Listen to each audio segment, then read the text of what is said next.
Hello sharks. Sharks, मैं ना अपने कबाड़ी वाले से बहुत परेशान हूँ। क्या आप भी ये सोच के परेशान होते हैं कि आपके कबाड़ी वाले का कांटा सही पॉइंट करेगा या गलत? उसके दिए हुए रेट्स मार्केट के हिसाब से सही होंगे भी या नहीं? क्या आपका कबाड़ी वाला आपके टाइम के हिसाब से आता है या अपने टाइम के हिसाब से? और तो और, एक रिस्पॉन्सिबल सिटीजन होने के नाते सबसे इम्पोर्टेंट ये कि आपका दिया हुआ कबाड़ सही से रिसाइकल होगा भी या नहीं। कबाड़ी वालों को ये नहीं पता होता कि उन्हें रोज काम मिलेगा या नहीं। कस्टमर्स कबाड़ देने के लिए बुला लेते हैं पर फिर खाली हाथ भेज देते हैं। तो शार्क्स, कस्टमर्स और कबाड़ी वालों को ये प्रॉब्लम्स इसलिए फेस करनी पड़ती हैं क्योंकि ये सेक्टर बहुत ही ज्यादा अनऑर्गेनाइज्ड और निग्लेक्टेड रहा है। और शार्क्स, आपको नहीं लगता कि अगर आजकल किराने वाला भी ऑनलाइन हो गया है तो कबाड़ी वाला क्यों नहीं हो सकता? तो इन सब परेशानियों को दूर करने के लिए शार्क्स, मैं आपके सामने आया हूँ। मेरा नाम है मुकुल और मैं दिल्ली से हूँ और मैं आपको मिलवाऊंगा एक मॉडर्न डे कबाड़ी वाला से जिसका नाम है स्क्रैप अंकल। ये कबाड़ी वाला आपके घर आवाजें मार के नहीं बल्कि स्क्रैप अंकल ऐप या वेबसाइट के जरिए आता है। ये एकदम ट्रेंड और वेरीफाइड एजेंट है जो आपके एड्रेस पे आके आपके स्क्रैप को 100% एक्यूरेसी के साथ वे करता है और आपको उसकी बेस्ट वैल्यू प्रोवाइड करता है। ये इतना रिस्पॉन्सिबल है कि उस कबाड़ को खुद ही रिसाइकलिंग के लिए भेज देता है और आप इसको अपने घर के लिए ही नहीं अपने ऑफिस या कंपनी का स्क्रैप देने के लिए भी बुला सकते हैं। शार्क्स, पिछले 2 सालों में स्क्रैप अंकल ने दिल्ली एनसीआर रीजन में 22,000 से ज्यादा पिकअप्स कंप्लीट किए हैं, जिससे हमने 14 लाख किलो से ज्यादा स्क्रैप रिसाइकलिंग के लिए भेजा है। हम स्क्रैप अंकल को इंडिया का सबसे बड़ा ऑनलाइन रिसाइकलिंग प्लेटफॉर्म बनाना चाहते हैं। इसके लिए मेरी आपसे आस्क है 60 लाख रुपए की अगेंस्ट 3% इक्विटी। तो sharks, will you join my hands to cut the crap with scrap uncle? Welcome Mukul to Shark Tank. Thank you. थोड़ा एजुकेशन बैकग्राउंड, ये आइडिया कैसे आया, वो भी कबाड़ी वाला, इतनी यंग एज में कोई सोचता नहीं है आप? तो सर, एक्चुअली मैं IIIT दिल्ली से मैंने बीटेक किया है और इससे पहले मेरा ड्रोन्स का स्टार्टअप था। ड्रोन से कबाड़ा? हाँ, तो मतलब बहुत ही नेक्स्ट लेवल फ्लिप है।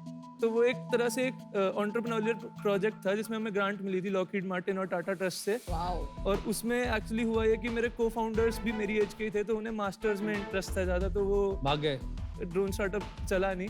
तो फिर हमेशा से स्क्रैप अंकल पे मेरी नज़र थी, मतलब आइडिया था मेरे मन में। तो मेरे को बचपन से रोबोटिक्स में इंटरेस्ट था और मेरे मामा एक स्क्रैप डीलर है, तो मैं उनकी जंक यार्ड में जाके इलेक्ट्रॉनिक कंपोनेंट्स ढूंढता था अपने प्रोजेक्ट्स के लिए, रोबोट्स के लिए, और बहुत देर बैठता था वहाँ पे। मेरे लिए तो वो जन्नत थी। ये लिंक मिला ना। फिर मेरे को थोड़ा आइडिया था कि सेक्टर कैसे चलता है। एंड जब मैं दिल्ली मूव किया, मैंने देखा कि ये सब तो अनऑर्गेनाइज्ड सेक्टर को ऑर्गेनाइज कर रहे हैं, जैसे स्विगी, जोमेटो, ये सब।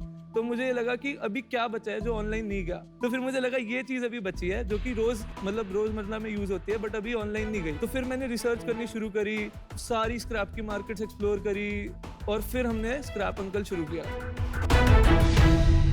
फैमिली क्या कहती है? IIIT बेटा गया, बहुत नाम कमाएगा। आजकल कोई पूछता है तो बोलना पड़ता है कि रद्दी का काम करता है। तो सर, मैं बताता हूँ क्या हुआ कि एक तो जैसे मैंने ड्रोन स्टार्टअप किया, उससे मेरे को अवार्ड्स वगैरह मिले। मैं यूएस भी गया 2 बार, तो उससे उनको ये हो गया था कि समझदार तो है हमारा लड़का, कुछ तो इसको आता है। बट उनको प्रॉब्लम तब हुई कॉलेज के बाद, कबाड़ी वालों को अपने अपार्टमेंट में मूव कर लिया समझने के लिए। तो वो रहते थे आपके पास? वो अभी तक रहते हैं। पूरे डिटेल में समझाओ ये बात। एक्चुअली उसने बताया तो था कि उसे कबाड़ खाने में जन्नत दिखी। फिर वो जन्नत घर पे ले आया। जब हमने स्टार्ट किया तो ऊबर मॉडल पे स्टार्ट किया, जिसमें हमने लोकल कबाड़ी वालों को अपने ऐप पे ऑनबोर्ड कर लिया। ये सिर्फ ऑफलाइन से ऑनलाइन हुआ है, बट जो वेट वाली प्रॉब्लम है, क्वालिटी ऑफ सर्विस वाली प्रॉब्लम है, ऑन डिमांड वाली प्रॉब्लम है, वो सॉल्व नहीं हो रही।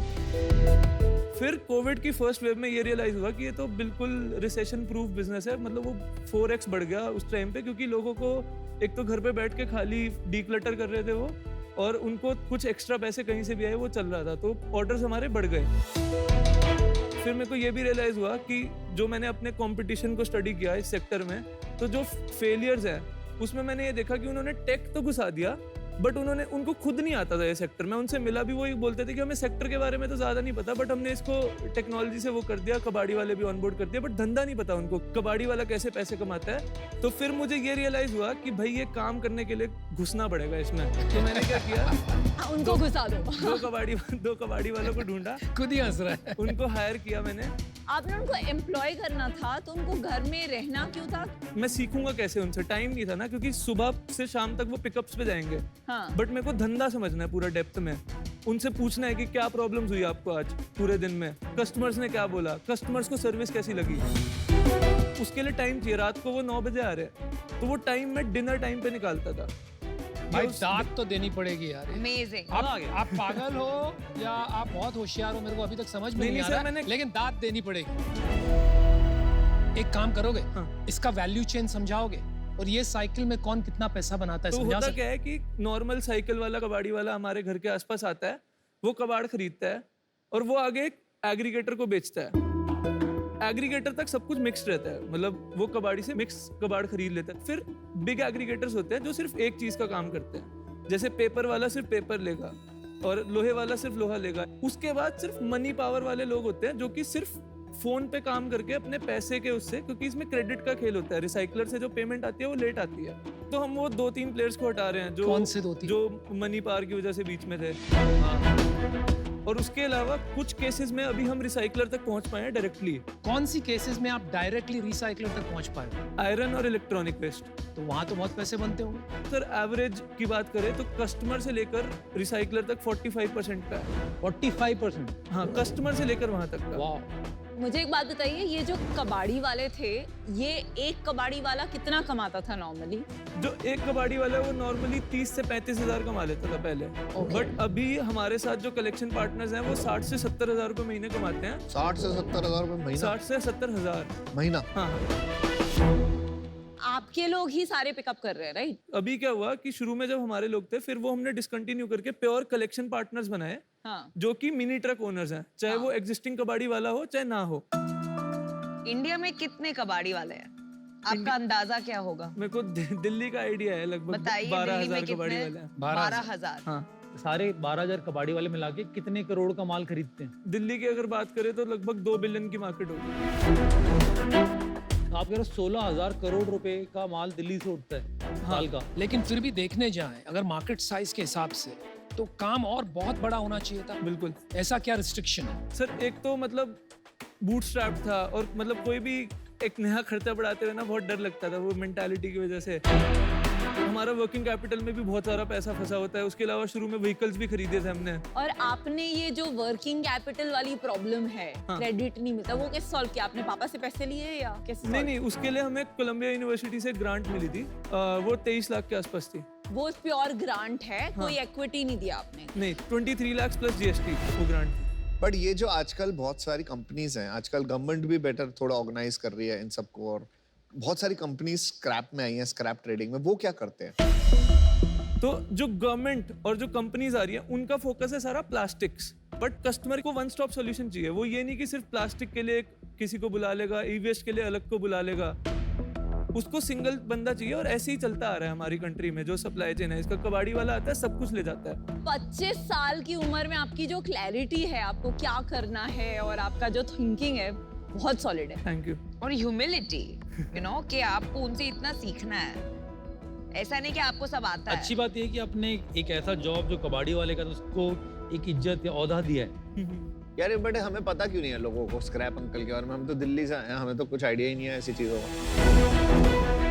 हमने फुल टाइम जो स्टार्ट किया है वो अगस्त 2020 से किया है, और ज्यादा जो मेरा टाइम इसमें गया है ना, वो समझने में, सीखने में गया है चीजें। यार मेरे को ना कोई इंटरेस्ट नहीं आ रहा अभी तक।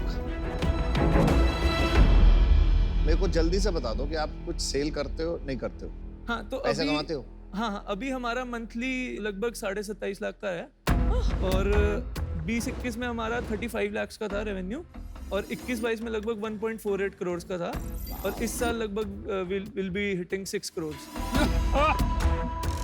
27.5 लाख का जो आपने रेवेन्यू बताया, इसमें कोई कॉर्पोरेट है या सारा B2C है? जो 10% रेवेन्यू है वो B2B है। कितने कस्टमर B2C में हम लोग मिले हैं जिनसे कबाड़ा खरीदा? लगभग 1950। इन 2000 कस्टमर ने आपको कैसे ढूंढा कि आप एग्जिस्ट करते हो? आधे तो पेड चैनल्स के थ्रू आए हैं। कितना है कस्टमर एक्विजिशन कॉस्ट यहाँ पर, एक कस्टमर को एक्वायर? 110 रुपए। 110 रुपए। बाकी के जो है, हमारा रिटेंशन रेट है लगभग 40 से 50% का। 50% का रिटेंशन रेट है 4 महीने की साइकिल में। एक बार यूनिट इकोनॉमिक्स समझा दो। 27.5 लाख कमाए अपन ने, हाँ। कहाँ खर्चा किया, क्या प्रॉफिट घर में आया? 20% मार्जिन जो है वो गया पार्टनर की जेब में, 27 लाख का 20%। तो 4-5 लाख गया पार्टनर की जेब हाँ। में और बाकी 15 लाख गया कस्टमर को। हाँ। ये करेक्ट है? बिल्कुल। अब 7 लाख बचा, अब आगे बता दो कोई खर्चा बचा, मार्केटिंग का बता रहे थे इसके बाद आप। मार्केटिंग में 1.25 लाख लगा। 1.25 लाख मार्केटिंग, उसके और अलावा लगभग 3.25 लाख की हमारी सैलरी टीम की। उसके अलावा जो हमारा कलेक्शन सेंटर है तो उनके जो सैलरी है वो लगभग 1.5 लाख के आसपास। तो यार सारे पैसे तो गए, 27 लाख में से जीरो बचा आपके पास। हाँ, अभी नो तो प्रॉफिट आप कैसे बोल रहे थे कि आपको बचता है घर में? नहीं, मैंने बोला था कि 25% का हमारा ग्रॉस मार्जिन है। हम भी हमारा नो प्रॉफिट नो लॉस पे चल रहा है। आज हम 27 लाख का धंधा कर रहे हैं, बट जब हम 1 करोड़ का धंधा करेंगे तो जो हमारे खर्चे हैं वो उतने नहीं बढ़े होंगे। चल ठीक है, मैंने अपना डिसीजन बना लिया, मैं बता दूं। मैंने जिंदगी में नहीं सोचा था कि कबाड़ से भी बिजनेस इतना अच्छा बन सकता है। जब आप आए थे ना, मैंने सोचा यार क्या बिजनेस है, मतलब मेरे को तो समझ नहीं आ रहा था हो क्या रहा है। मैं आज समझ गया हूँ कि इसका भी बिजनेस बन सकता है। और आप बहुत ऑनेस्ट आदमी हैं, मतलब इतनी सच्चाई से सब कुछ बताना है, कुछ डरना नहीं कि दुनिया क्या सोचेगी, बहुत सही करा। बट मेरे को लगता है कि इस बिजनेस में अभी बहुत काम करना पड़ेगा। ऑपरेशनली आपके लिए बहुत चैलेंजेस आने वाले हैं। बिल्कुल। और मैं अभी इससे आउट होना चाहता हूँ, but hats off to your determination. Thank you. तो मैं आपको बताता हूँ कि अभी जैसे 27 लाख है नहीं, वो तो थोड़ा भाई तुम कमाल के बंदे हो, तो मानना पड़ेगा। 27 लाख का तो था बिजनेस, ठीक है, तो उसमें 7 लाख बचे। बट जब 1 करोड़ का होगा तब भी तो वो 25% बचेगा ना। और वो 1 करोड़ होने में टाइम नहीं है अभी, ज्यादा कोई बड़ा नंबर नहीं है। मान गया, बिल्कुल मान गया।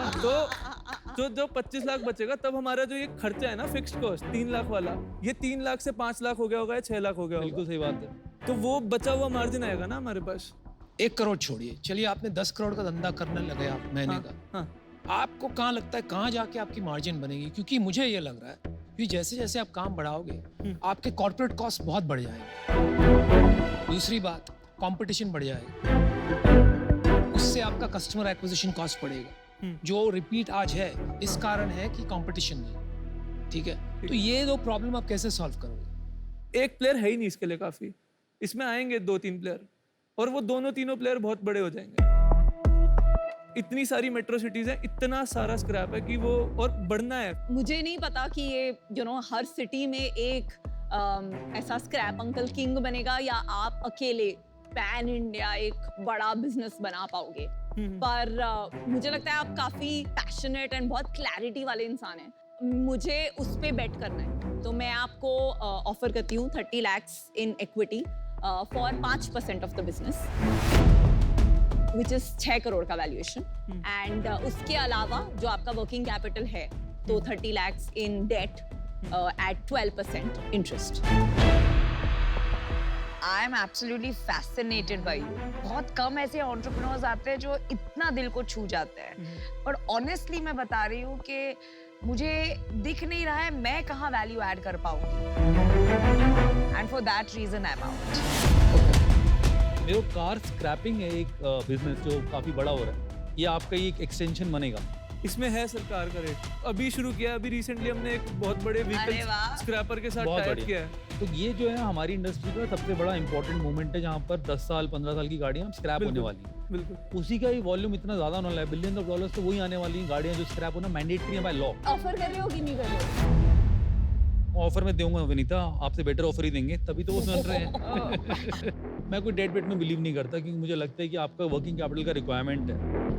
60 लाख रुपए मैं आपको पूरा अपफ्रंट इक्विटी में देना चाहता हूँ। कितने % इक्विटी में? मैं बता रहा हूँ, अभी बता रहा हूँ, अभी बता रहा हूँ, बिल्कुल बता रहा हूँ।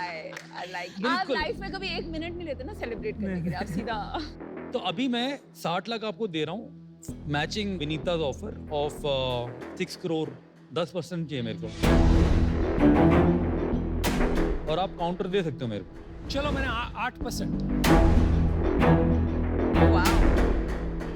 कोई ज्ञान व्यान नहीं देना है मेरे को। 60 लाख रुपया। बिडिंग वॉर, बिडिंग एक वॉर।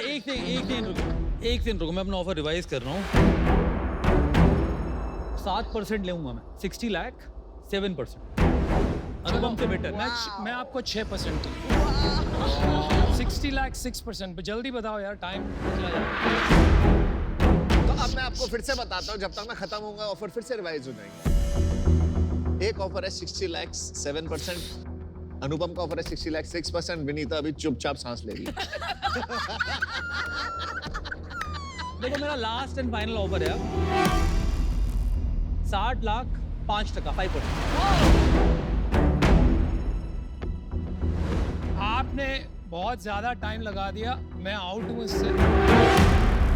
मुझे नहीं करनी है डील। देखिए ये बिजनेस जो है ये बहुत ऑपरेशनली हैवी है। दूसरी बात ये है आपका फ्रीक्वेंसी ऑफ परचेज बहुत छोटा है, तो महीने में एक बार, 2 महीने में एक बार, तो जब भी ये होता है तो ब्रांड लॉयल्टी बहुत मुश्किल हो जाती है। आपने तो बोला वो- था आप ज्ञान नहीं दोगे। मैं भी यही बोलने वाला था। मैंने क्या, मैंने ऑफर दिया है, ज्ञान नहीं दूंगा। अभी ऑफर वापस ले रहा हूँ तो आपको ज्ञान दूंगा। आप बंदे लाजवाब हो, आपको दिल से सलाम, जो काम आपने किया है। आई एम आउट। बहुत बढ़िया। डील पक्की सर। Super business. वाह वाह वाह, very nice, very nice, very nice. Keep rocking, बहुत बढ़िया लगा ऐसे ground. Thank you, Mukul. Thank you, you are really cool dude. Thank you so much.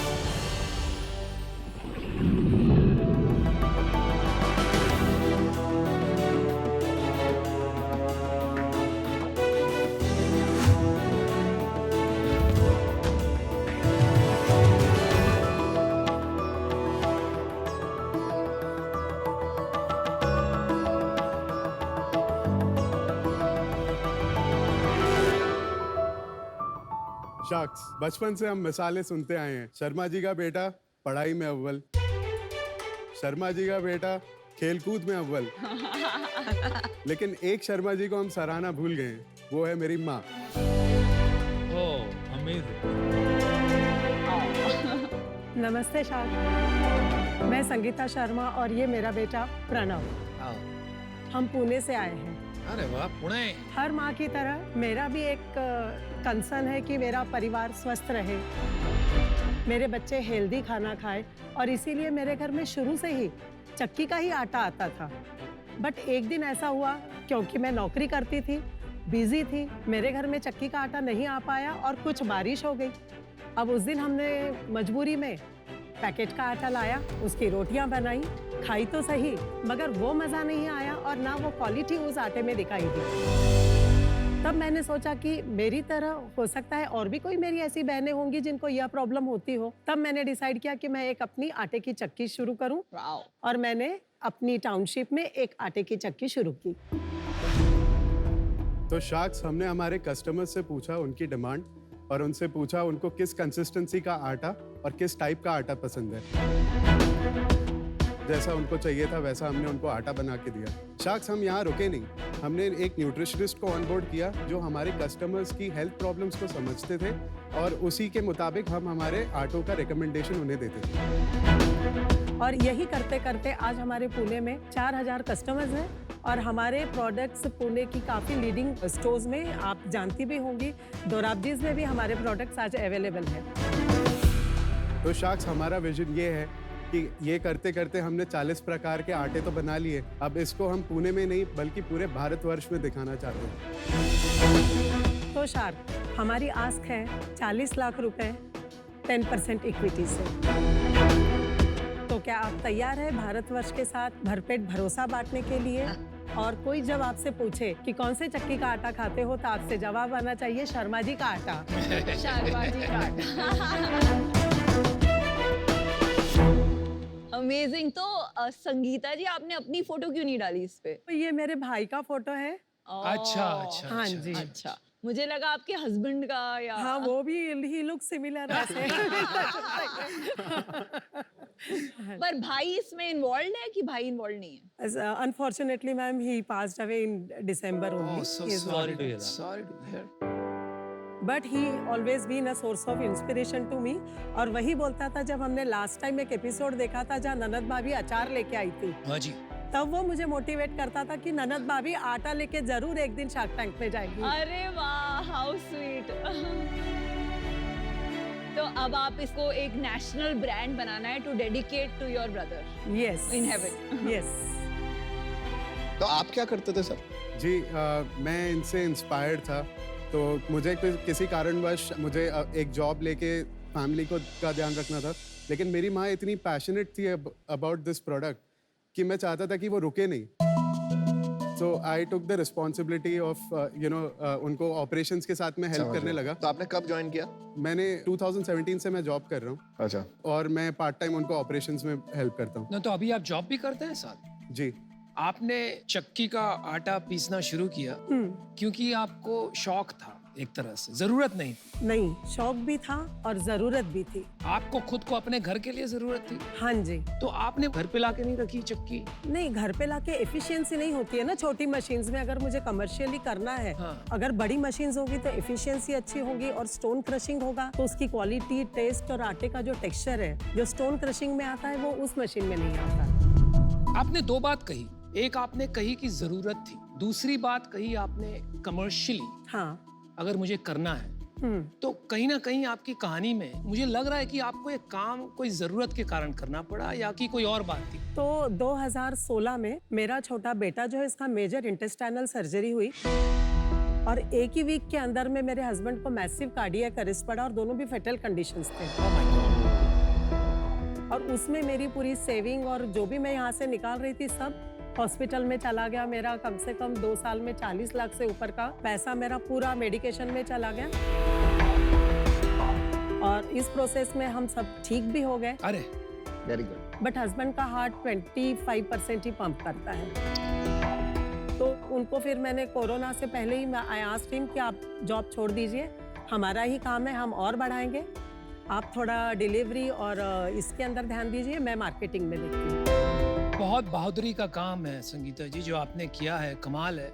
बहुत ही हार्ट टचिंग स्टोरी है. मतलब कमाल की आर्थिक परिस्थितियों से आपने निकाला है पूरे परिवार को. Hats off. Thank you so much. और एक चीज़ और बताऊंगी सर, जी. मैंने मार्केटिंग में पैसा नहीं खर्च किया. मैं हर जगह चाहती थी कि जहाँ से मेरा पैसा बचे मैं बचाऊं. तो मैंने जितने फेसबुक के जो फ्री ग्रुप्स है, कम से कम 1000 ग्रुप्स है. क्या बात है. आज भी मेरी रूटीन है सुबह 4 बजे से 6 बजे तक मैं उन ग्रुप्स में अपना मैसेज फॉरवर्ड करती हूँ, पोस्ट करती हूँ फेसबुक पे. मुझे पता है 6 बजे से उठ के अगर कोई नोटिफिकेशन देखेगा, अरे आज आटा खत्म हो गया है, अरे वाह. ये जरूर याद आएगा. और ये होता है. हम इतना ज्ञान देते हैं मार्केटिंग का, इसको बोलते हैं मार्केटिंग. कस्टमर को समझना, हाँ जी, लगा देना अपने आप को वो काम पे, दैट्स मार्केटिंग, राइट? फंडामेंटल. हाँ जी. लोग मतलब रिटेंशन, रिप्लेनिशमेंट, रिमाइंडर जैसे टेक्निकल करते हैं, बट आपने बेसिकली फर्स्ट प्रिंसिपल से सोच के ये सब खुद किया. और इसमें भी जब डिलीवरी की बात थी, डिलीवरी बॉयज़ को देने मुझे पैसा था भी नहीं. और बाद में मुझे समझ में आया कि अगर मैं किसी और के थ्रू जाऊंगी तो लोग मुझे नहीं जानेंगे. तो वो जो जिस बेटे की मेरे सर्जरी हुई है उसको मैं कार में आगे बैठाती थी और उसको कुछ भी कोल्ड ड्रिंक या कुछ भी उसके हाथ में दे दिया और गाड़ी में बैठ के अपनी डिक्की ये रख लेती थी बैग्स. और लोगों ने इतना कोऑपरेट किया मुझे, मैम आप ऊपर मत आइए, हम खुद नीचे आ जाएंगे. लोग नीचे आते थे, मेरी डिक्की में से अपने अपने आटे के बैग लेके जाते थे. एक बात तो आपने साबित करी थी. लोग सोचते हैं खास करके हमारे देश में कि generally men are better at business and women are not. और मैं समझता हूँ कि औरत इसलिए आप नहीं बोलते हो क्योंकि वो या तो करना नहीं चाहती है या उसे अपॉर्चुनिटी नहीं मिली. आपके ऊपर बीती तो आपने जो कमाल करके दिखाया है उससे तो मतलब बहुत बड़ा उदाहरण है. तो और एक जो होता है ना bread earner of the family, yes. तो यहाँ you are literally the bread earner of the family. Yes I am. यहाँ भी behind every successful woman there is a man. Progressive man.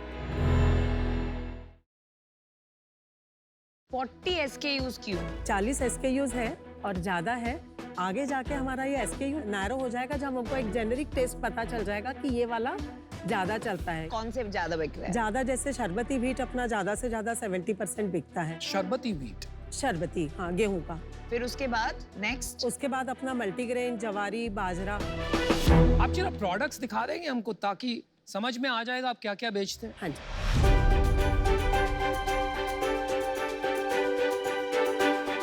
क्या खिला रहे हो? और रोटी, मिस्सी रोटी है और मल्टीग्रेन की अरे रोटी है.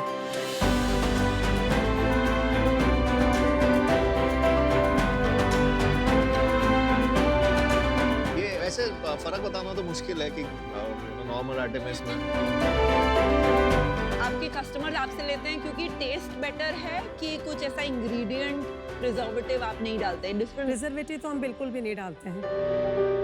बहुत बढ़िया है. बिजनेस की बात करते हैं, बताइए।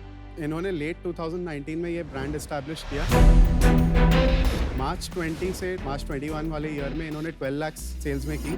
उसके अगले साल इन्होंने 27 लाख किया सेल में। 21-22 में यस, एंड इस साल we are projected to do 40 lakh. तो 40 लाख में से आपको क्या लगता है घर में कितने बचेंगे इस साल? प्रॉफिट कितना होगा? सो हमारा ग्रोस मार्जिन इज 63% हाँ जी। And our net margin is 38%। तो आपके पास मतलब इसमें 15 लाख रुपए घर में बच जाएंगे? जी। और फिर हमारा जो लोकल ग्राइंडिंग है इस वक्त, क्योंकि हमारे लिए पॉसिबल है, 2 मशीन्स अलग है जिसमें लोग अपने ग्रेन्स लेकर आते हैं, उससे हमारा महीने का 80 to 90,000 का रेवेन्यू अलग से निकल आता तो है। वो तो सारा ही प्रॉफिट हो गया। जी। हाँ, आपका पर केजी रेट और नॉर्मल आटे का इसमें क्या अंतर रहता है प्राइस में? जैसे हमारा अगर 295 केजीज का है तो इनका 275 हो। तो मार्जिन 10% आपका ज्यादा है। हाँ जी। तो अभी आपका कितना बिजनेस ये कम्युनिटी के थ्रू आता है और कितना बिजनेस ऑनलाइन D2C है? 20% इनका वेबसाइट से आता है। हाँ, 25% इनको व्हाट्सएप पे लोग पर्सनली। जो पुराने कस्टमर्स हैं जो। हाँ, 15% रिटेल स्टोर्स पे जाता है।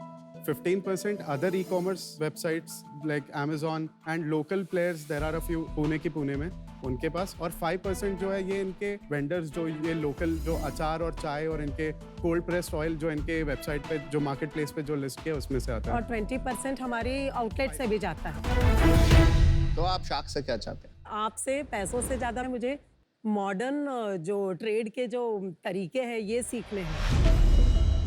देखिए मुझे लगता है कि कोई बड़ी बात नहीं है इसको 10-15 लाख रुपए ले जाने में हर मंथ। आपको ज़्यादा कैपिटल की भी ज़रूरत है। तो मैं समझता हूँ कि ये बिजनेस में आपको इन्वेस्टमेंट नहीं लेना चाहिए, क्योंकि इन्वेस्टमेंट के साथ बहुत सारी प्रॉब्लम्स भी आती है साथ में, क्योंकि आपको 10 गुना 20 गुना 30 गुना वापस रिटर्न करने पड़ेंगे वो इन्वेस्टर को। और वो इन्वेस्टर चाहेगा आप एक तरह से इस काम को करो। मुझे साफ लग रहा है कि आप समझ गई हैं इस काम को, आप एक तरह से करना चाहती हैं और आप ज़्यादा इंटरफेरेंस टॉलरेट भी नहीं करेंगी और करना भी नहीं चाहिए। इस वजह से मैं आज आउट हूँ, लेकिन मेरी एडवाइस आप मानिए तो काफ़ी एक्सेलरेटर हैं जो आपको मॉडर्न मार्केटिंग समझा देंगे by taking only a percentage of your revenue, और I am happy to introduce you to them and support you in any way, but मुझे नहीं लगता आपको इन्वेस्टमेंट लेनी चाहिए, ना कि मेरे से, किसी से। बाकी आपके ऊपर है। All the best. मैं अनुपम जी से सहमत हूँ। क्या दिस पॉइंट आपने इन्वेस्टमेंट नहीं लेना चाहिए? गो सोलो, बिजनेस एक हद तक बिल्ड कीजिए, आप प्रॉफिटेबल है, राइट? अनुपम जैसे आपको एक्सेलरेटर से इंट्रोड्यूस करेंगे, वैसे मेरे भी मॉडर्न रिटेल में बहुत कनेक्ट्स है और मैं तो पुणे की हूँ। हाँ जी। तो I am happy to meet you and give you all my networks, but ये इन्वेस्टेबल एट दिस पॉइंट मुझे नहीं लगता है, and so I am out. आप एक्चुअली बहुत लोगों को इंस्पायर करने वाले हो इंडिया में। मुझे लगता है कि मैं ऐसे कॉजेज में बहुत ज़्यादा इंटरेस्टेड भी रहता हूँ, मैं सपोर्ट भी करना चाहता हूँ। बिजनेस बहुत बड़ा हो पाएगा नहीं हो पाएगा उसका डाउट है, I will be very Frank. इसमें कुछ स्ट्रैटेजिक पिवट ढूंढना पड़ेगा अपने को मिलके कि किस तरीके से कहाँ पर हाई मार्जिन कैटेगरीज अवेलेबल हैं, वो ढूंढ लेंगे। मेरा ऑफर है आपको 40 लाख का, पूरा आपका डिमांड था, मैं 40 लाख ही देना चाहूँगा पूरा। 20 lakh in equity, 20 lakh in debt, 12% पे नॉर्मल, और जो 20 लाख मैं आपको दे रहा हूँ उसके अगेंस्ट में 25% इक्विटी चाहूँगा, क्योंकि ये बहुत ही ज़्यादा अर्ली स्टेज बिजनेस है, इसको मिलके बड़ा बनाएंगे। आउट जो बोल रहे हैं उन्होंने तो ऑफर भी नहीं किया। इसीलिए तो नहीं किया, दर्द होता है। हाँ तो दर्द ले लो आप। वेरी सार्की डील बोलते हैं ऐसे हम, सार्की डील। मैं भी आपको ऑफर देती हूँ, मैं आपकी मदद कर सकती हूँ टाई अप करने में, Amazon फ्रेश, इंस्टामार्ट, ये सारी जो आपकी डिलीवरी कॉस्ट को रीजनेबल बना देते हैं। तो इसको end of course packaging improve करके इसको एक ब्रांड विद अ स्टोरी, और आपकी स्टोरी बहुत सॉलिड है, आपकी स्टोरी, आपके भाई को डेडिकेटेड जो कहानी है वो बहुत सॉलिड है। बट अमित ने जो बोला वो सही बात है कि वैल्यूएशन तो होता है आपके करंट स्केल पे, तो बहुत मुश्किल है वैल्यूएशन को इवन 1 करोड़ से ज़्यादा इस बिजनेस के लिए देना। तो मैं आपको ऑफर करती हूँ 20 lakh for 20% and 20 lakhs in debt over and above that at 12% interest rate. मैं वेट कर रहा था कि आपको कोई और ऑफर नहीं देगा तो मैं दे दूंगा, क्योंकि आपको सपोर्ट की जरूरत है और मुझे लगता है आपका यहाँ पे विनीता आपके लिए अच्छी पार्टनर होगी।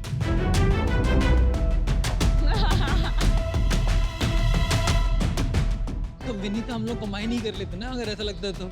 यू नो अभी आपके पास अच्छे ऑफर्स हैं तो अभी मैं आउट हूँ एंड बेस्ट ऑफ लक। तो मैं और विनीता अब साथ आना चाहेंगे। विनीता ने जो ऑफर दिया है मेरे से बेटर है, मैं उसी ऑफर में साथ में आना चाहूंगा विनीता जी के, तो दोनों शाख आ जाएंगे आपको। ऑफर रिपीट करता हूँ, हम लोग 40 लाख पूरे देंगे, 20 लाख डेट में, 20 लाख इक्विटी में और 20% लेंगे उसके अगेंस्ट हम लोग एसी। एक कुकर की सीटी बंद कर। नहीं मैं वैसे ये जो कुकर बजा रहे हैं ना, उन्होंने ऑफर नहीं किया अपने को, याद रखना आप। शख्स क्या हम एक काउंटर ऑफर मत कीजिए, उधार मत लीजिए। काउंटर बोलिए। मैं आपको देता हूँ 40 लाख फॉर 20%। अरे आप तो बाहर हैं अनुपम जी, आप कहाँ पर आ गए बीच में? नहीं अब अलाउड है क्या? ये तो आउट है ये। I don't want them to take a loan. Loan का हमको भी थोड़ा हेजिटेशन हो रहा था। इज देयर कोई तरीका हो जिससे हम लोन एलिमिनेट कर सकें? आप एक काउंटर दे दीजिए। आप 30 लाख हमको देंगे और 10 lakh in debt. Deal done. Deal done, deal done. Closed, chapter close. मैं आपको ऑफर दे देता हूँ 40 लाख फॉर 20%। मैं नहीं चाहता हूँ आप उधार लें। अगर ये, मुझे लगता है विनीता का कॉज भी अच्छा है, विनीता को समझ भी है काफी ये चीजों की। अगर ये दोनों डेट हटा देते हैं, आई am out of the deal, I don't have a problem. लेकिन अगर नहीं हटते तो मेरा ऑफर पक्का है, आप लेके जाइए मुझसे, आप उधार मत लीजिए। ठीक है, बट आप दोनों डिसाइड कर लीजिए। खत्म बात। मैं ये समझाने की कोशिश कर रहा हूँ, मैं इक्विटी कैलकुलेट करता हूँ कि कितना पैसा डाला। 10 लाख का जो आपको डेट दिया है हमने, उसको इंटरेस्ट फ्री कर देते, बट 30 लाख भी के अच्छी अगेंस्ट बात इक्विटी सिंपल तरह रखते हैं ना डील। फ्री में मिल रहा है। ये ओके विद दैट विनीता? कि हम लोग यहाँ चैरिटी नहीं कर रहे हैं, हम लोग आपको बिलीव कर रहे हैं आप कुछ बनाओगे। ये तो आउट हो चुकी थी, इनको तो बिलीव ही नहीं था आपको देना। मैंने साफ साफ कह दिया था आपको इन्वेस्टमेंट नहीं लेना चाहिए, और मैंने ये भी कह दिया था किस लिए नहीं लेना चाहिए। लेकिन आपने ठान ही ली कि आप लेंगे, तो मैं ये बिल्कुल नहीं चाहता हूँ कि आप डेट लें। देखिए आपके लिए ये बेटर वैल्यूएशन भी है, तो ये बेटर डील है, तो आपको डिसाइड करना है। अनुपम ये मंजूर है। मंजूर है। It's a very good deal. It's a great deal. तो वेल डन। चलो चलो जाइए अनुपम जी। जाइए अनुपम जी, आपने मेरे को पीछे से खींच लिया।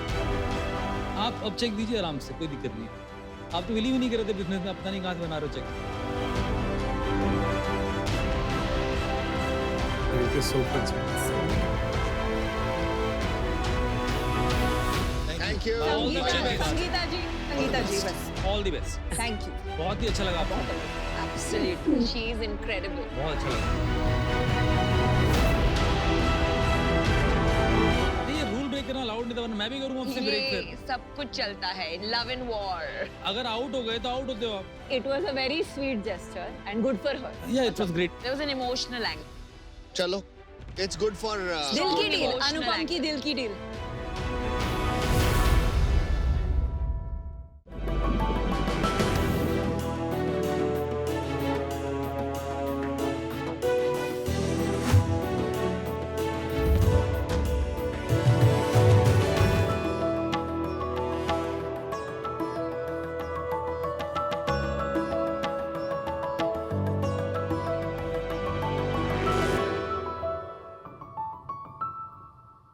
हाय शाक्स, कैसे लग रहे हैं मेरे बाल? अच्छे हैं ना? लेकिन ये हमेशा से ऐसे नहीं थे। बचपन से मेरे कर्ली बाल मैनेज करना मेरे लिए बहुत बड़ी स्ट्रगल थी। नूडल्स, चुड़ैल, झाड़ू, ऐसे मजाक तो आम थे। तो इससे मेरा कॉन्फिडेंस बहुत कम हो गया था। मेरी भी जर्नी कुछ ऐसी ही थी, इसलिए मैं सैलून जाके मेरे बाल को स्ट्रेटन कराती थी। और क्या हो गया, मेरे बाल बहुत ड्राई और डैमेज्ड हो गए थे और हेयर फॉल भी हुआ था। शाक्स, ये सिर्फ हमारी प्रॉब्लम नहीं है। दुनिया में 60% लोगों के बाल कर्ली, वेवी और कॉइली हैं। लेकिन या उन्हें अपने एक्चुअल हेयर टाइप पता ही नहीं है, और जिन्हें पता है उन्हें उसे मैनेज करना नहीं आता। फाइनली जब हमने हमारे कर्ली बालों को एम्ब्रेस किया, तो इंडिया में कर्ली हेयर प्रोडक्ट्स अवेलेबल नहीं थे। हमें यूएस, यूके से इंपोर्ट करवाना पड़ता था, जो बहुत एक्सपेंसिव होता था। हमें ये इंटरनेशनल क्वालिटी इंडिया में अवेलेबल करना था, इसलिए हमने शुरू की मेंटेन की। हाय शार्क्स, मेरा नाम हिंशरा है, मैं 25 साल की हूँ और मैं कोचिन केरला से हूँ। हाय शार्क्स, मेरा नाम युबा है, मैं 36 साल की हूँ और मैं मुंबई से हूँ। और हम लाए हैं मेंटेन। मेंटेन एक ऐसा ब्रांड है जो हेयर प्रोडक्ट्स और हेयर एक्सेसरीज का वन स्टॉप सोल्यूशन है। हमारे प्रोडक्ट्स हर हेयर टाइप्स यूज कर सकते हैं, जैसे स्ट्रेट, वेवी, कर्ली। हमारे प्रोडक्ट्स को आप हमारी वेबसाइट और ऑनलाइन मार्केट प्लेसेस से खरीद कर सकते हैं। हमने 4 साल पहले ये ब्रांड शुरू किया था और आज हमारी कम्युनिटी में 22,000 लोग हैं। शार्क्स, जब हमने ये डिस्कवर किया that curls are beautiful and every frizz is a curl waiting to happen, हमारी लाइफ बदल गई और यही चेंज हम दूसरों की लाइफ में भी लाना चाहते हैं। इसके लिए हम अपनी कंपनी के 2.5% इक्विटी के बदले 75 लाख के इन्वेस्टमेंट लेने आए हैं। So Sharks, come join us at Maintain because we like you just the way you are. Wonderful. Welcome to Shark Tank. Thank you. और दो young, energetic women entrepreneurs को देख के बहुत अच्छा लगा. I love your color coordinated outfits and I love your curly hair. Thank you. You're looking gorgeous. Thank you so much. आपने बताया कि आपका काफी मजाक उड़ाते थे, तो at what point आपको वो लगा कि I want to enjoy my curls? ये ट्रिगर पॉइंट कब हुआ दोनों के लिए? 2016-17 में हमने ये कर्ली गर्ल मेथड डिस्कवर किया, जो एक स्टाइलिस्ट ने बुक लिखी हुई है, कर्ली गर्ल मेथड, इस बुक का नाम है। तब हमें पता चला कि एक्चुअली कैसे मैनेज करना है। उसके कुछ रूल्स होते हैं जो आपको फॉलो करने होते हैं। आपके प्रोडक्ट्स में कुछ इंग्रेडिएंट रिक्वायरमेंट्स होती हैं जो आपको फुलफिल करना है। मेरी वाइफ के भी कर्ली बाल है, वो परमानेंट स्ट्रेटनिंग करवाती रहती थी बीच में, अब वो बिल्कुल नहीं कराती और अब she is got something like this and now people, मतलब लोग अब उससे पूछते हैं कि ये असली है या नकली है, तो अब उसको कर्ल्स अच्छे लगने लगे हैं। एक्चुअली देखिए, उनको पहले पता नहीं था ना कि उनके बाल अगर कर्ली हैं तो उन्हें कैसे मैनेज करना है। ये बहुत कॉमन है इंडिया में। ये स्ट्रेट बाल वाले जो होते हैं वो अपने ये कर्ल कराते हैं, तो ये प्रोडक्ट तब भी आपके चलते हैं उनके ऊपर? एक्चुअली हर कोई यूज कर सकता है। देखिए, इसके इंग्रेडिएंट्स क्लीन है, सल्फेट, सिलिकॉन्स, पैराबेन्स नहीं है, वाटर सोल्यूबल है। आपकी हेयर, स्कैल्प की हेल्थ बेटर होगी विद कांस्टेंट यूजेज। तो ये हर कोई यूज करता है, सबके बालों के लिए अच्छे ही हैं ये प्रोडक्ट पे तो हम आते हैं। पहले आप दोनों एक दूसरे को कैसे जानते हैं और इतने बड़े एज गैप में आप कैसे जुड़े एक साथ? पहले ग्रुप्स होते थे हमारी कम्युनिटी में, जब हम लोग मिल के कम्युनिटी मतलब curly girl community. Curly girl community. कहाँ पर एक ग्रुप बनता है? WhatsApp, Telegram, Facebook, Instagram, like हर जगह है ये। एक्चुअली हम लोग बहुत अच्छे फ्रेंड्स बन गए थे। देन हमको ऐसा लगा कि नहीं, कुछ करना है ये कम्युनिटी के लिए, बहुत पोटेंशियल है। आप सेम शहर में रहते थे उस टाइम या अलग अलग शहरों में थे? अलग, हम लोग फोन पे बात करते थे। अभी एक ही शहर में रहते हो कि अभी भी अलग अलग? नहीं, अभी भी मैं अलग रहती हूँ, but I keep coming। और ये कंपनी कहाँ बेस्ड है अभी? बॉम्बे में ही है। ये तो थोड़ा सा इजी होता है करना। आजकल हमारा ऑनलाइन बिजनेस है, तो हमने ऐसे काम डिवाइड किया है कि जो ऑनलाइन पार्ट से पूरा वो हिंशरा देखती है और यहाँ पे मैन्युफैक्चरिंग, डिस्पैच वगैरह वो मैं देखती हूँ। तो आपका एजुकेशन बैकग्राउंड क्या है, ये इसमें एक्सपर्टीज क्या है आपकी, जो नमिता भी जानना चाहेंगी?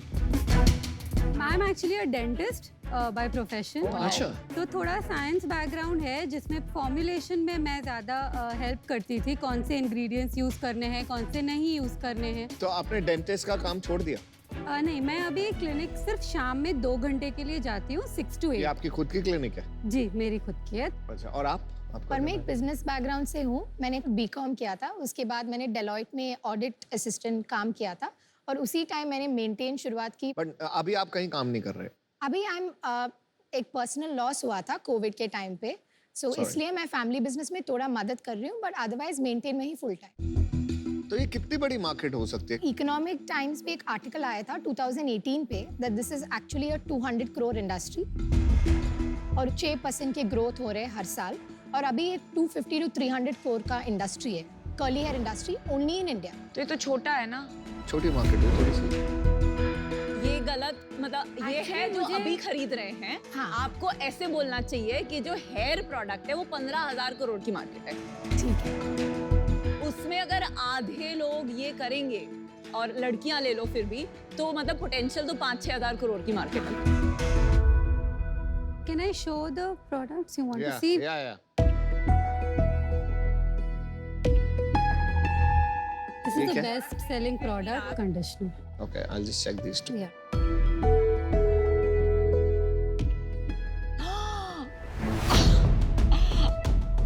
साढ़े 1200। 1250। आपकी टोटल सेल कितनी है? So net sales was 12 lakhs last month. FY22 का बताइए।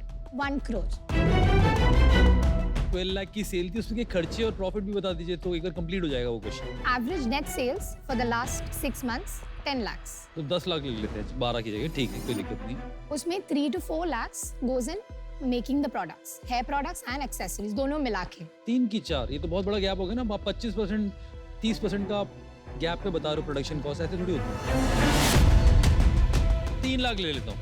हाँ, 3 लाख के बाद कोरियर और वो सब में 70,000 जाते हैं और रेजर पे शॉपिफाई में 40,000 जाते हैं। थोड़ा फिक्स्ड कॉस्ट है। फिक्स्ड कॉस्ट मतलब we use some agencies for doing our social media और परफॉर्मेंस मार्केटिंग। हाँ जी, हाँ जी। उन लोगों और पीआर भी एक एजेंसी से करवाते हैं, तो उसका इज कमिंग अप टू 1.6। उसके बाद हम स्टाफ के सैलरीज देते हैं 40,000 देते हैं। ओके। पर मंथ सारे सबके मिला के 40,000। Yeah. आप दोनों के भी मिला के। और एम्प्लॉइज कितने हैं? 2 है। एंड देन उसके बाद व्हाटएवर मनी इज लेफ्ट हम मार्केटिंग में यूज करते हैं। प्रॉफिट भी बता दीजिए। So gross profit is 60 to 70% and some hair accessories में 75% तक भी जा सकते हैं। तो आपका कस्टमर एक्विजिशन कॉस्ट कितना है? 200 to 250। 200। Thank you. चलिए मेरा डिसीजन बन गया है। आई थिंक फर्स्टली ये जो प्राइस पॉइंट है ये 12.5 से 1650 वाला, या अगर 800-1000 भी ले लो। मैंने बाकी ब्रांड से बात की है जो ऐसे स्पेशलाइज्ड हेयर प्रोडक्ट रखती है, उनको 500-600 रुपए के प्रोडक्ट बेचने में भी बहुत मुश्किल होता है ऑनलाइन। तो 1200-1600 में मार्केट इंडिया में 1% भी नहीं रहता है। एक तो आपको 3-4 साल हो गए पर आपको प्राइसिंग की सेंस नहीं आई। दूसरी, ये जो कैटेगरी है ना, ये एक वर्ड ऑफ माउथ वाली कैटेगरी है। इसमें प्राइमरीली जो लड़कियों को ये प्रॉब्लम है उनको आपके बारे में पता होना चाहिए था, क्योंकि जो कर्ली इन्फ्लुएंसर्स है उन्होंने रेकमेंड कर दिया होना चाहिए था। हाँ। तो आई थिंक आपका एग्जीक्यूशन गैप लग रहा है मुझे। आपका स्केल बहुत छोटा है compare to some of the other brands जो कम टाइम में काफी स्केल प्रॉफिटेबली कर चुके हैं। तो इसे for that reason I am out. मेरे लिए थोड़ा अर्ली है क्योंकि आपका सेल्स अभी तक सिर्फ 1 करोड़ है, प्राइसिंग हाई है। It's too early for me, but I wish you the very best. Thank you. आपका अपनी वेबसाइट में सेल होता है या मार्केट प्लेसेस में? मार्केट प्लेसेस पे भी Marketplace क्या में स्प्लिट भी है आपका बीच में? 60%। एंड 30% ऑनलाइन मार्केट प्लेसेस और 10% रिटेल है offline. Okay, and market places में आप कहाँ बेचते हो? Amazon पे है, फॉक्सी पे है, Nykaa where in the process Yeah. And सबलाइन, वैनिटी वैगन और एक छोटा सा डिस्ट्रीब्यूटर भी है। करेक्ट। तो वही मेरा यही क्वेश्चन था, Amazon और नाइका में आजकल इतना मुश्किल हो गया है, तो आप कैसे करते हो ये चीज? जो हमारी एजेंसी है परफॉर्मेंस मार्केटिंग की, वो ये मैनेज कर रहे हैं बहुत अच्छे से जब से उनको हमने ऑन बोर्ड लिया है, और कांस्टेंट हम लोग ग्रोथ देख रहे हैं अमेजोन की सेल्स में भी। तो आप लोग खुद क्यों नहीं करते, या किसी को मतलब टाइम नहीं मिलता करने के लिए? वो या हमारी एक्सपर्टीज नहीं है ना सर। I don't agree. मैं आपको बताता हूँ, जैसे हमने भी शुरू किया था ना, तो क्या होता है कभी भी परफॉर्मेंस मार्केटिंग एजेंसी कुछ भी कर सकती है। आपको खुद भी तो पता होना चाहिए, क्योंकि आप उनको जब रन करोगे तो you should also know what they are हाँ। Doing so that you can. Yeah we are constantly like talking to them small full agency. Day. हाँ, Very बहुत hands-on. छोटी एजेंसी है। देखिए, मेरा भी डिसीजन बन गया। मैं आपको बताता हूँ, मुझे बहुत इंटरेस्ट था कैटेगरी में, प्रोडक्ट में भी। प्रॉब्लम यह है कि मास प्रीमियम ब्रांड बनाने के लिए एक मार्केटिंग इंस्टिंक्ट की जरूरत होती है, और वो मुझे आज नहीं दिख रही है। Based on the way you have packaged and priced your product. For that reason I am out. Good luck. Thank you. सबसे पहले मैं आपको कैंडिडली बोलना चाहूँगा कि मेरे को लगता है कि आपको सच्चाई सुनने की ज़रूरत है। ये ब्रांडिंग बहुत ही बेकार है मेरे व्यू में। आपका जो प्रोडक्ट अगर ऐसे रखा है तो केवल मेंटेन कर सकता हूँ। ऐसे रखा है तो उसको क्लीन कर सकता हूँ। आप शेल्फ पे जब रखोगे प्रोडक्ट क्या बढ़वाना चाहोगे? मैं कोई वैल्यू प्रोपोजिशन कस्टमर नहीं बढ़ सकता। लेकिन ये आपने पूरी पिच मेरे को बताई in depth around curly hair और उसकी मेंटेनेंस। सारे प्रोडक्ट देख लिए मैंने, एक पे भी नहीं लिखा हुआ ये करली हेयर के लिए बना है। आपको कहीं ना कहीं वो वैल्यू प्रोपोजिशन निकाल के लानी चाहिए। लास्ट पॉइंट, मुझे लगता है कि आप लोग क्या इसको टाइम पास कर रहे हो। 4 साल तक आप अपनी दूसरी इनकम सोर्सेज और इधर उधर फोकस कर रहे हो। फाउंडर कमिटमेंट मेरे को कम लग रहा है। नहीं, बट टाइम पास थोड़ा हार्श वर्ड नहीं है अमित? हाँ, हार्श है, and I want to be harsh because that is how it should be. Founder को अपनी सारी चीजें एक जगह डालनी पड़ती है। एक नाव में 10 नाव पे सवार नहीं सकता फाउंडर। मैं तो ये बोलूँगा कि आप लोग को साथ में एक शहर में आओ, पहले साथ में कल्चर बनती है और फिर एक आता है जुनून साथ में, नई चीज़ें सोचते हैं। लास्टली आई थिंक इसमें बहुत डिजिटल मार्केटिंग का रोल रहेगा। उसके अंदर खुद का पिकअप करना बहुत क्रिटिकल रहेगा मेरे व्यू में। आज मैं आउट होना चाहूँगा, but I wish you all the best. Thank you. Why fear when Aman is here? मुझे लगता है कि आप टाइम पास तो नहीं कर रहे। मैंने भी जब अपना बिजनेस स्टार्ट किया था, मेरे पास पैसे नहीं थे। मैंने 2-3 ब्रांड्स के लिए कंसल्टिंग की थी, जिससे मेरा घर चलता था। तो बहुत बारी एंटरप्रेन्योर को कुछ और भी करना पड़ता है टू मेक दैट ग्रो। मन 4 साल के लिए थोड़ी करना पड़ता है भाई। होता है यार, जब तक वो स्केल ना है तब तक तो कर सकते हैं ना। 4 साल? Are you serious? नजरिया है, अलग शहर में रह सकते हो, कोई प्रॉब्लम नहीं। मेरे साथ भी हमने इतनी बड़ी कंपनी बनाई है, टचवुड, अभी तक सही चल रही है। जमाना ही वो हो गया यार वर्क फ्रॉम होम का, so I don't agree to that. आपने प्रोडक्ट ठीक बना दिया, आप लोग पैशनेट एंटरप्रेन्योर्स हो, बट आपको एक बंदा चाहिए जो धंधा कर सके। आपको लगता है ना? हाँ लगता है। हाँ, तो मैं आपको एक ऑफर देता हूँ, कंडीशनल ऑफर।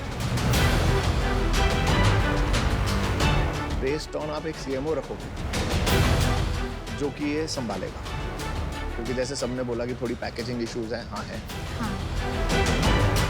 ब्रांड वाइब्स देनी हाँ है, थोड़ा परफॉर्मेंस मार्केटिंग के ऊपर ध्यान देना है, वो करना पड़ेगा, थोड़ा AMS और नाइका एड्स कैसे चलते हैं वो समझना पड़ेगा। तो ये सारे काम एक सीएमओ एज अ को-फाउंडर, मैं आपकी हेल्प करूंगा चूज करने में, तो आपको एक सीएमओ रखना पड़ेगा इसके। ओके। तो आपको ऑफर मैं देता हूँ 75 लाख का और 10%। Great offer. बहुत अच्छा ऑफर है यार। बहुत अच्छा ऑफर है। कैन वी से बात कर सकते हैं जिससे दैट? हाँ हाँ, you say that, we heard it, you can go. So sweet. मुझे ना तुम्हें पीटने का मन हो रहा है। लेबल मत लगाओ यार। We can do a counter. Time pass है तभी तो लॉन्च नहीं किया है अमन, समझ मेरी बात। देख यार, अगर ऐसे ही एंटरप्रेन्योर्स हैं जिनको मेरे को सपोर्ट करना अच्छा लगता है, प्रोडक्ट अगर अच्छा है, प्रोडक्ट अगर दाम है, ऐसे लोगों को तो 10 लगा लाख जो रियल में उसमें है, तो deep मुझे जाएगा। लगता है ऐसे लोगों को सपोर्ट नहीं करूंगा तो मैं मुझे किससे तो नहीं लगा करूंगा? बिल्कुल depth. Girls, what are you thinking? 7 times sales. Can we counter you Yeah, please. with 75 for 7.5? मेरे को लगता है कि it is a fair valuation for you. आजकल जितना रेवेन्यू मल्टीपल मिल रहा है उससे ज्यादा है, और 10% से ज्यादा मैं आपका लेना भी नहीं चाहता, क्योंकि मुझे लगता है जो आपका को फाउंडर या सीएमओ जो भी आएगा ना, उसको भी थोड़े से इक्विटी देनी है। मुझे ना आप लोग बहुत अच्छे लग रहे हैं, और मेरे को यही चीज अच्छी लगती है, क्योंकि वैल्यूएशन का नहीं पता, आइडिया नहीं होता क्या हो रहा है। That is the only help with which I am coming, because I can feel you don't know a lot of things and I can guide you. That's it.